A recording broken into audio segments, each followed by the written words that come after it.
my name is Dr. Melissa Maryville, and I'm the founder and CEO of DeVille and Associates and DeVille Academy. So what does that mean? Well, basically what I do is I travel nationwide and I train law enforcement, particularly ICAC teams, that's Internet Crimes Against Children. I also work with a lot of task force as well. So there's a unit of us that's a global unit. And what we do is basically we trace and track predators across the globe. So we will take on cases that's very difficult sometimes for law enforcement to solve.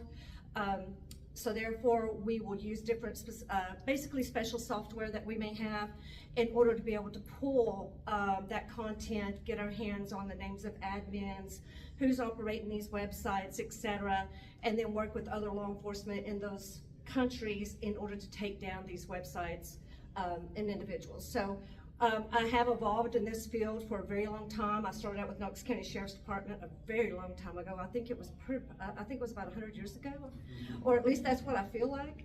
And then I basically had left there and become a college professor, but I still continued on this path because this is, I guess God has given me this job. It's my journey to do so, and I know that at this stage because I am a survivor of child sexual abuse and exploitation. So from about the age of 5 until about the age of 11, so I understand what that's like. And so I kind of took it on myself to be able to go after some of these predators. And basically I've just evolved with sex crimes over time, in essence. All right. But I do have DeVille Academy. I am launching that soon. And it'll have a vetted platform for just law enforcement. However, it's going to have a public platform as well, to where I will do public presentations, trainings. For example, how do you protect your child on Snapchat? How do you protect children on Facebook? That sort of thing. And I will walk parents, caregivers through how to do that. What are the safety protocols? How can we protect children from different platforms, gaming platforms and whatnot? So I'll post more of that on my websites and on my social media page, which is a DeVille Frontline of Justice, but I think most people follow it anyway. All right, so so protect our children. So one of the things that I know that we tend to do is, it's a hard topic to talk about, and a lot of times people don't want to discuss these topics, and I get it. It's very sensitive. We want to also think that it's not going to happen to us, or it's not going to happen to our children, etc., because I can stay on top of things, and although that may be true, the idea is that it's a reality that we tend to avoid, right? We tend to avoid certain red flags and whatnot. So one of the things I want to say is that sex predators do not survive because they are smarter than everyone else in the room. They survive because systems have predictable weaknesses. They have vetted these systems, they have challenged these systems, and they have found the loopholes.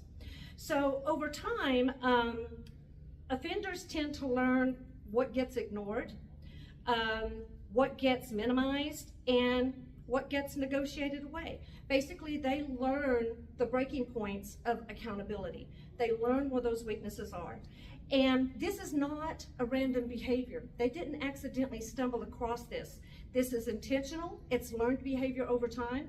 And I promise you that if it's a pedophile that's usually preys on victims prepubescent age, these are different types of predators. I won't go into it here today, but you can follow some of the recordings that I've done and learn more about those. But I will promise you that that pedophile has a group of pedophiles that they work with. They're very cliquey, and so they learn from one another. They learn from their elders, so to speak. And so, again, this isn't random behavior. So this is basically what we're going to be talking about. It's a little bit of a roadmap. We're going to be walking through how predators actually operate, where systems break down, and how these breakdowns create opportunity. Then what we're going to do is we're going to focus on real solutions. I want to offer you guys some real solutions as to what do we need to do. And I have focused this presentation on our counties, rural counties here in East Tennessee, particularly Blount County.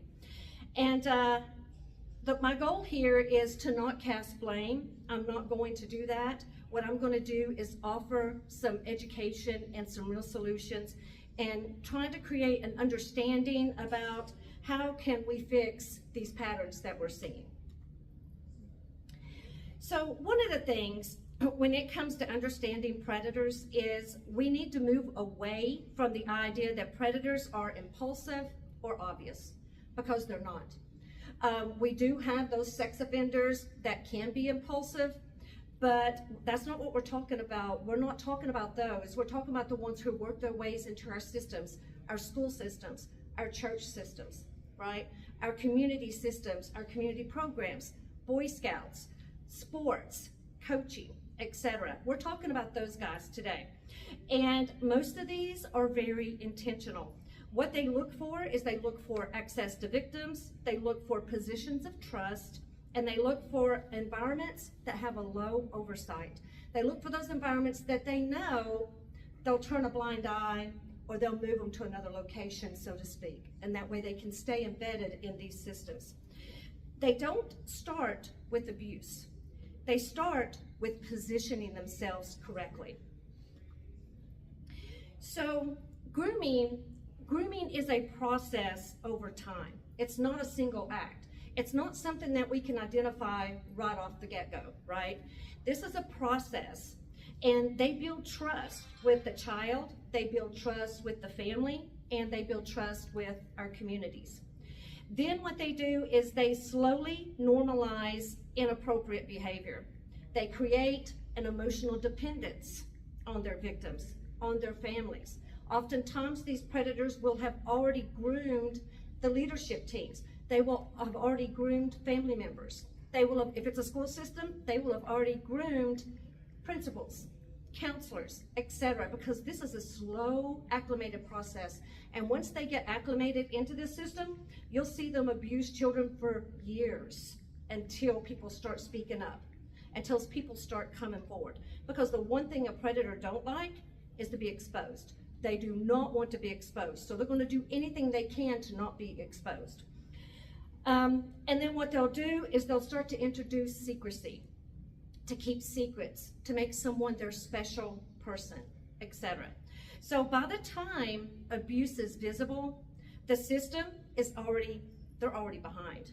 By time this abuse is visible, these predators, particularly pedophiles, will have over 100 victims under their belt at that stage.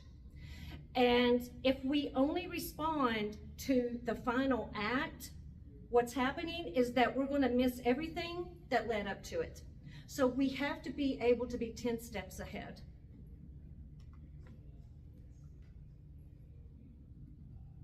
Oops. All right. Oh, sorry. There we go. All right, so oftentimes, we often treat these cases as one-time incidents. But what we're actually seeing are patterns. The problem with that is that we don't know what patterns to look for. School officials, teachers, coaches, community leaders, they don't know what to look for. And our first step toward combating this is to educate. Start educating the churches, start educating the school systems, start educating our public, our communities, our parents, our caregivers, etc. Because what we're actually seeing are patterns of repeated behavior, escalation, warning signs that were actually missed, and systems often fail when these concerns are minimized, when someone does speak up, but they minimize those concerns. Reports are often delayed. We'll see that as well. They may be hesitant on reporting it. They may assume that someone took it the wrong way. Well, they probably didn't take it the wrong way, because what we'll see is escalations. Now, if a child does speak up on the first episode, that predator will probably move away from that child because they know that he can't get any further. But then they'll often choose another child, for example, in order to start grooming. And then, of course, victims are then doubted. They're not believed. And that's one of the other worst things that we can do when it comes to these victims. Because when a victim is doubted, what is that going to cause? It's going to cause other victims to not come forward either. Well, what's the point in reporting it if nobody does anything? So we're going to see that happening, and then we're going to see this process continuing.